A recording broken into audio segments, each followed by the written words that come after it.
So guys, Tollywood के दो सबसे बड़े एक्टर्स, एक को हम पावर स्टार के नाम से जानते हैं और दूसरे को हम प्रिंस ऑफ टॉलीवुड के नाम से जानते हैं। एक जो है वो mass appeal, rebellious attitude and power packed performance के लिए जाने जाते हैं, और जो दूसरे हीरो है वो अपनी क्लास, अपनी स्टाइल एंड अपनी कंसिस्टेंसी से इंडस्ट्री को रूल करते हैं। तो हाँ गाइस, हम लोग power star Pawan Kalyan and prince of Tollywood Mahesh Babu की बात कर रहे हैं। आज की वीडियो में हम लोग जानेंगे कि असली किंग कौन है। आज हम लोग बहुत सारे फैक्टर्स से उन पवन कल्याण सर एंड महेश बाबू को कंपेयर करेंगे। हम लोग उनकी मूवीज को कंपेयर करेंगे, उनके बॉक्स ऑफिस रिकॉर्ड्स को कंपेयर करेंगे, उनके पास कौन कौन सी कार्स है उसको कंपेयर करेंगे, फैन फॉलोइंग को कंपेयर करेंगे एंड इवन उनके पॉलिटिकल इन्फ्लुएंस को भी कंपेयर करेंगे। ये वीडियो स्टार्ट हो उससे पहले आप फटाफट कमेंट कर दो कि आप टीम पवन कल्याण हो या team Mahesh Babu. So guys, let's start with the film journey. हम लोग आज अभी इस फैक्टर में हम लोग उनकी फिल्म्स को कंपेयर करेंगे, कौन सी मूवी हिट थी, कौन सी मूवी फ्लॉप थी एंड कौन सी मूवीज उनकी डेब्यू थी, एंड ओवरऑल हम लोग फिर पवन कल्याण सर एंड महेश बाबू के सक्सेस रेट की बात करेंगे। अगर मैं पवन कल्याण सर की बात करूं तो उन्होंने अभी तक 26 मूवीज आई थिंक बनाई है। उनकी डेब्यू मूवी का नाम था अकाडा अमाई इकाडा अबाई, जो कि 1996 में रिलीज हुई थी। एंड अगर मैं बात करूं उसके सक्सेस की तो वो बहुत ही ज़्यादा ब्लॉकबस्टर भी नहीं थी एंड फ्लॉप भी नहीं थी। उसको हम कह सकते हैं कि वो अबव एवरेज या एवरेज मूवी थी, लोग को ठीक ठाक पसंद आई थी। बट गाइज, उस मूवी के रिलीज होने से ठीक 2 साल बाद एक मूवी आई जिसका नाम था ठोली प्रेम। मतलब गाइज, उसने तो मतलब सारे रिकॉर्ड्स ही ब्रेक कर दिए। It was a breakthrough movie for Pawan Kalyan sir. मतलब उसने नेशनल अवार्ड जीता, पवन कल्याण सर को एक अलग तरह से लोग देखने लगे। उनकी कोई नीश नहीं थी, लेकिन ठोली प्रेम से वो एक रोमांटिक हीरो की तरह लोगों को दिखे। एंड हम कह सकते हैं कि ठोली प्रेम जो मूवी है पवन कल्याण सर की जर्नी में एक बहुत बड़ा टर्न थी, और वो टर्न काफी अच्छा था। पवन कल्याण सर की जर्नी में काफी सारी हिट मूवीज रही, काफी सारी फ्लॉप मूवीज रही, काफी सारी एवरेज मूवीज भी रही। सो अगर मैं हिट मूवीज की बात करूं तो गब्बर सिंह का नाम हमारी लिस्ट में सबसे पहले आता है। सो गब्बर सिंह मूवी आई थी सन 2012 में, एंड इसको हम कह सकते हैं इंडस्ट्री हिट थी, सब लोग को काफी पसंद आई थी। और गब्बर सिंह के बाद अगर मैं बात करूं तो अतरंगीटी दरेदी मूवी जो 2013 में आई थी, वो भी बहुत हिट थी, और वो उस टाइम की हाईएस्ट ग्रॉसिंग तेलुगु फिल्म थी इफ आई एम राइट। और गई सुपर हिट मूवीज तो बहुत सारी है, लाइक जलसा हो गई एंड भीमला नायक हो गई, वकील साहब हो गई। ऐसी बहुत सारी मूवीज है जो कि उनकी हिट लिस्ट में आती है। बट गाइस, काफी बार ऐसा होता है कि मूवी का सिलेक्शन अच्छा नहीं होता। जैसे कि अगर मैं बात करूँ जॉनी मूवी जो कि 2003 में आई थी, एंड आई थिंक उस मूवी में पवन कल्याण सर ने डायरेक्शन भी किया है, डायरेक्शनल डेब्यू था उनका। सो वो मूवी थोड़ी सी फ्लॉप हो गई थी। एंड गाइस, पुली, तीन मार, पंजा, ये भी सारी ऐसी मूवीज है जो कि फ्लॉप की कैटेगरी में आ सकती है, बिकॉज लोगों को जो उसकी स्टोरी टेलिंग है वो थोड़ी अच्छी नहीं लगी थी। इस वजह से वो मूवीज को हम फ्लॉप कह सकते हैं। बट उन मूवीज की भी कल्ट फॉलोइंग है। आजकल सब लोग क्या है, सक्सेस रेट की बात करते हैं कि इन हीरो का सक्सेस रेट कितना है, इनका कितना है। तो मैंने भी सक्सेस रेट की कुछ रिसर्च की है। सो मुझे पता चला कि पवन कल्याण सर का जो इंडस्ट्री में सक्सेस रेट है वो है 87%, which is like very high. 87% of their movies are industry hit. So मतलब कितनी अच्छी बात है। सो गाइस, पवन कल्याण सर की जो मास अपील है उससे उन्हें काफी फायदा होता है। लाइक उनके फैंस इतने डाई हार्ड है कि उनकी जो एवरेज मूवीज भी होती है उसमें भी हाउसफुल हो ही जाता है शो। सो हम कह सकते हैं कि मतलब वो ऑल टाइम सबके फेवरेट है। सो गाइस, महेश बाबू भी कम नहीं है। महेश बाबू ने भी टोटल अभी तक 28 फिल्म्स की है। वैसे तो गाइस, महेश बाबू का डेब्यू काफी पहले ही हो गया था, बिकॉज वो एक चाइल्ड एक्टर भी है। बट उनका जो एक्चुअल लाइक डेब्यू था वो 1999 में था, एंड उस मूवी का नाम था राजा कुमारुडू। एंड वो हम कह सकते हैं कि it was a super hit basically. But guys, 1999 के ठीक 4 साल बाद 2003 में उनकी एक ऐसी मूवी आई जिसने मतलब सारे रिकॉर्ड्स ब्रेक कर दिए, और वो मतलब सबसे बड़ी एक्शन मूवी बन गई टॉलीवुड इंडस्ट्री की। सो उस मूवी का नाम है ओकाडू, जो कि 2003 में आई थी। एंड महेश बाबू ने उसमें इतना ज्यादा एक्शन किया है लाइक कि one of the biggest action movies बन गई वो टॉलीवुड की। कई सारी मूवीज ऐसी महेश बाबू की है जो कि सुपर डुपर हिट है, बट कई सारी मूवीज फ्लॉप भी है। सो अब हम बात करेंगे उनकी हिट मूवीज की। सो बेसिकली जो उनकी फर्स्ट नंबर पे हिट मूवी हम कह सकते हैं वो ओकाडू के बाद थी पोकिरी, जो कि 2006 में आई थी। एंड बेसिकली सलमान खान की जो वांटेड मूवी है वो पोकिरी से ही इंस्पायर्ड है। सो उसमें भी वो एक लाइक गैंगस्टर टाइप रोल करते हैं। एंड मतलब जो अगर आपने वांटेड देखी होगी तो वांटेड की पूरी स्टोरी जो है वो पोकिरी से इंस्पायर्ड है। फिर गाइस 2011 आया एंड एक और मूवी रिलीज हुई जिसका नाम था डोकुडू। और वो डोकुडू मूवी मतलब टॉलीवुड में सबसे ज्यादा हाईएस्ट ग्रॉसिंग मूवी बन गई। मतलब लोगों को इतनी पसंद आई कि सबसे ज्यादा पैसे उस मूवी ने कमाए। सो गाइस श्रीमन थोडू, भारत अन्य नेनू, सारिलेरू नीके वेरू, ये सारी कुछ ऐसी मूवीज है जिसने 200 प्लस करोड़ रुपीस का बिजनेस किया। And they are considered as super hit movies of Mahesh Babu. But guys फिर कुछ ऐसी मूवीज आई जिसने मतलब लोगों को इतना खुश नहीं किया, जिससे फैंस काफी डिसअपॉइंट भी हो गए। सो उसमें थी गुंटूर कारम। गुंटूर कारम फैंस का मतलब इतनी भी अच्छी नहीं लगी, सो उसे हम फ्लॉप कह सकते हैं। एंड इस लिस्ट में स्पाइडर एंड अगाड़ू भी ऐड हो सकती है। अगर आपको क्या लगता है आप प्लीज बताना कि अगाड़ू, स्पाइडर एंड गुंटूर कारम को हम फ्लॉप की लिस्ट में मान सकते हैं या नहीं। कमेंट करना आपको अच्छी लगी मूवीज की नहीं। सो गाइज महेश बाबू की फिल्म्स का सक्सेस रेट जो है वो है 70%। सो ये मोर कंसिस्टेंट है पवन कल्याण सर से। सो हम इसको भी काफ़ी ज़्यादा अच्छा बोलेंगे because 70% success rate is not a joke. So guys इस राउंड में हम कह सकते हैं कि पवन कल्याण की जो सक्सेस रेट है वो काफ़ी ज़्यादा है, लाइक 87% है कंपेयर टू 70%।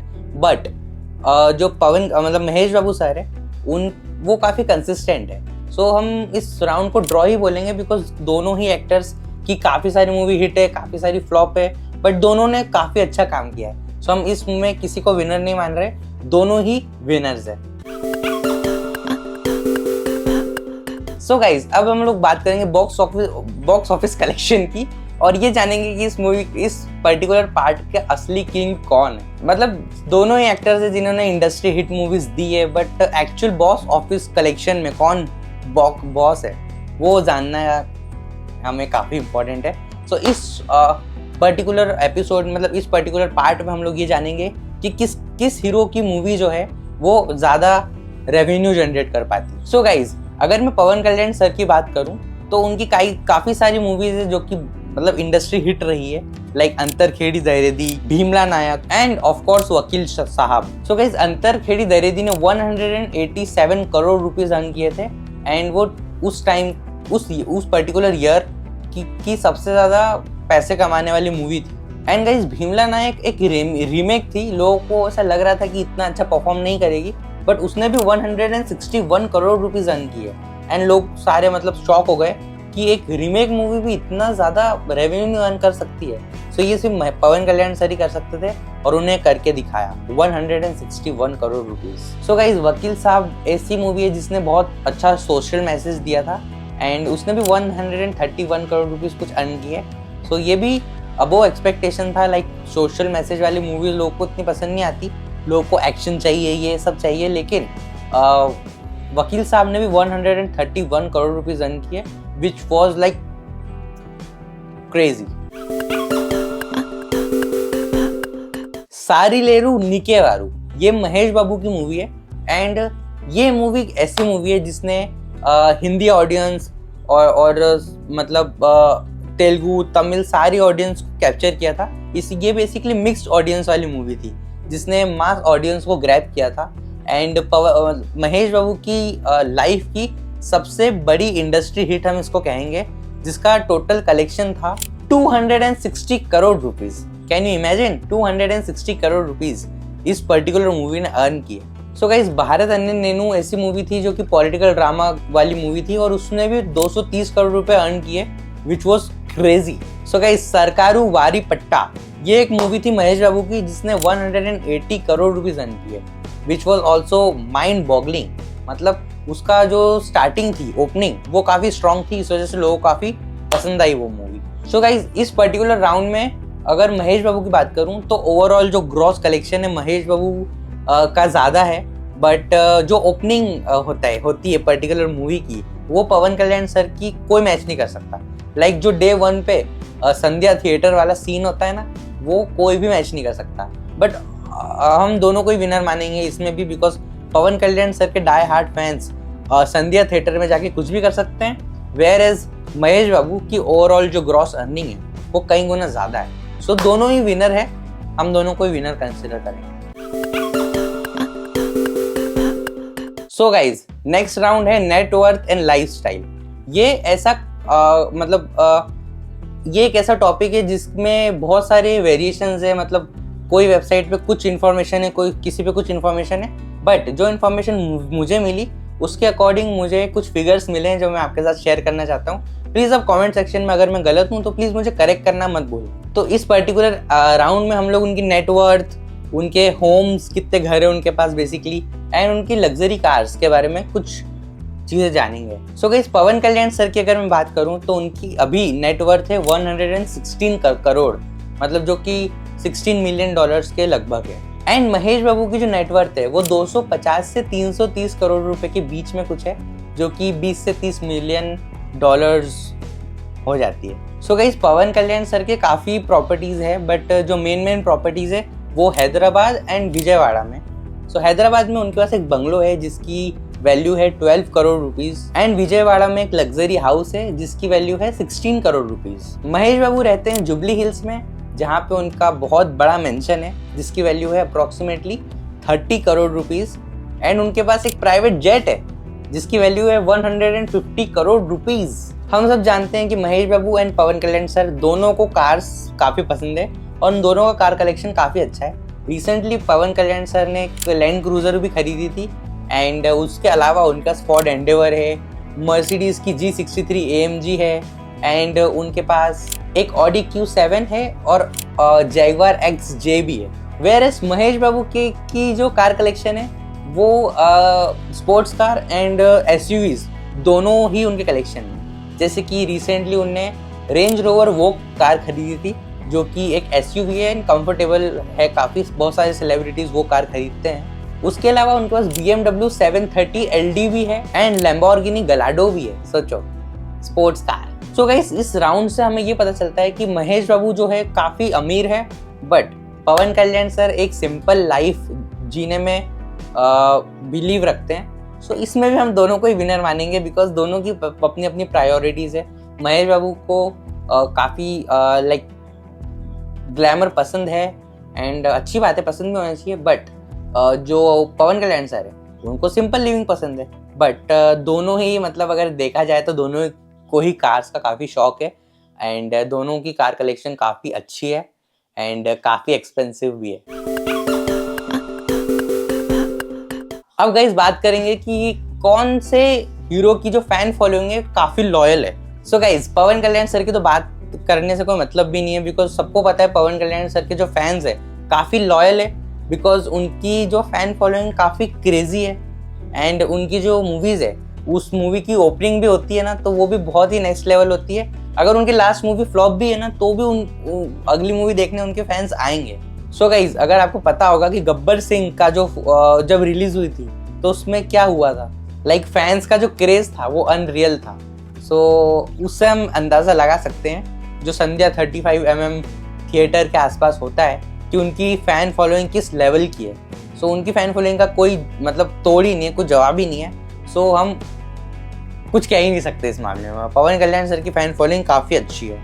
वेयरएज महेश बाबू जो है फैमिली सुपरस्टार है, मतलब उनकी जो है क्लास ऑडियंस है एंड लॉयल फैन बेस है। फैमिली ओरिएंटेड लोग ज़्यादा उनकी मूवी देखते हैं, बिकॉज उनकी मूवी फैमिली मूवीज़ होती है जिसमें फैमिली की स्टोरी होती है, लगभग इसी टाइप की मूवीज़ होती है उनकी। एंड दूसरी बात है कि उनकी मूवी जो को है पैन इंडिया रिकग्निशन मिलती है, क्योंकि महेश बाबू की मूवीज़ की स्टोरी जो होती है वो ऐसी होती है कि लोग वो डब होती है हिंदी में, फिर हिंदी ऑडियंस भी देखती है, एंड क्यों बिकॉज वो फैमिली मूवी है तो अक्सर वो लाइक टीवी पे आती रहती है। सो इस वजह से उनको पैन इंडिया रिकॉग्निशन मिल चुकी है। जैसे कि सारी लेरू नीके वारू मूवी जो थी उसमें मिक्स्ड ऑडियंस थी, हिंदी ऑडियंस भी थी और दूसरी लैंग्वेज की ऑडियंस भी थी। इस वजह से वो मूवी 280 करोड़ रुपए कमा के गई। तो आप सोच सकते हो कि उनकी जो फैन फॉलोइंग है वो पैन इंडिया क्यों, मतलब लोगों को काफ़ी अच्छी लगी उनकी मूवी। सो हम कह सकते हैं कि पावर स्टार पवन कल्याण की जो फैन फॉलोइंग है वो मास क्रेज है, कल्ट फैन फॉलोइंग है, वेयर एज महेश बाबू को लोग क्लास अपील के लिए फॉलो करते हैं। बट अब बात ये आती है कि असली किंग कौन। ऐसा है कि दोनों ही आपस में कभी कंपटीशन नहीं करेंगे, बिकॉज दोनों ही लेजेंड्स एंड लेजेंड्स आपस में कंपटीशन नहीं करते, वो कोलैबोरेशंस में बिलीव करते हैं। तो मैं ये कहूँगा अगर आपको mass entertainment, powerful dialogues and political appeal काफ़ी पसंद है तो आप पवन कल्याण की मूवीज देख सकते हैं। एंड अगर आपको classy appeal, family oriented movies, stylish acting और कंसिस्टेंट ब्लॉकबस्टर मूवीज देखने का शौक है तो आप महेश बाबू सर को देख सकते हैं। Once again comment below, are you team Pawan Kalyan और टीम महेश बाबू? दोनों, मतलब मैं तो दोनों की टीम में हूँ, लेकिन आप किस टीम में हो प्लीज कमेंट करके जरूर बताना। एंड गाइज इस वीडियो को लाइक करो, सब्सक्राइब करो, इस चैनल को शेयर करो अपने दोस्तों के साथ ऑसम कंपैरिजंस देखने के लिए एंड रिएक्शंस देखने के लिए, एंड काफी कुछ और भी होता है इस चैनल पे। So please subscribe this channel and मिलते हैं नेक्स्ट वीडियो में। तब तक के लिए bye bye and take care.